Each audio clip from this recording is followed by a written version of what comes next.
அவ்வளோ மிரட்டினவங்க திமுக அப்படியே ஒரு பிரச்சாரம் செய்ய வச்சிருக்கலாமே. ரஜினி அப்படி சொல்லலையே அவங்க.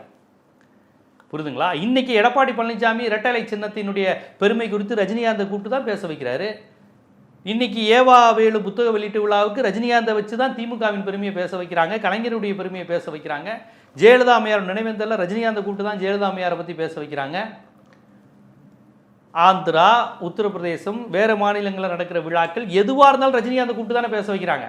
அப்போ இன்னைக்கு எவ்வளோ பெரிய இந்தியா முழுவதும் உள்ள எல்லா முதலமைச்சர்களுக்கும் தெரிந்த நபராக, அறிந்த நபராக இருக்கின்றார்.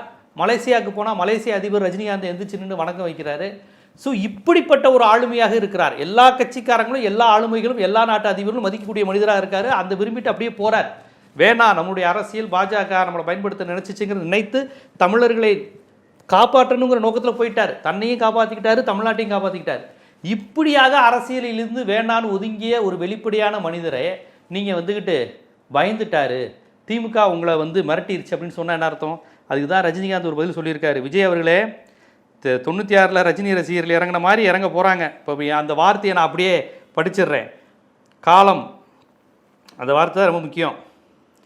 காலம் பேசாது, ஆனால் காத்திருந்து பதில் சொல்லும், வாழ்க தமிழ்நாடு அப்படின்னு ரஜினிகாந்த் சொல்லியிருக்காரு. அப்போனா என்ன அர்த்தம்? விஜய் கட்சி மிகப்பெரிய பின்னடைவை சந்திக்க போகுது.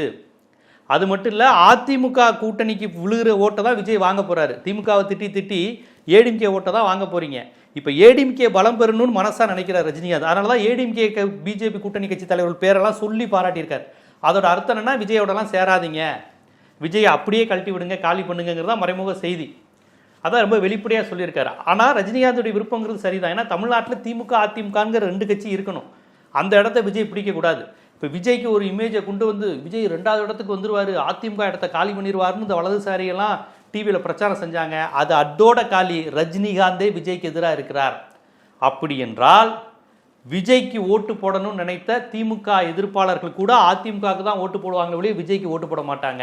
அப்போ தமிழ்நாட்டினுடைய சமநிலை என்பது திமுக அதிமுகங்கிற இந்த 2 கட்சி தான். அதுதான் வரப்போகுது. 3வது அந்த விஜய் பிஜேபி யாரும் வர முடியாதுங்கிறது உறுதியாயிருச்சு. அதை தான் ரஜினி விரும்பியிருக்காரு. திமுக அதிமுக இருக்கட்டும், இந்த விஜய்லாம் வர வேணான்னு ரஜினி நினைச்சிட்டாரு.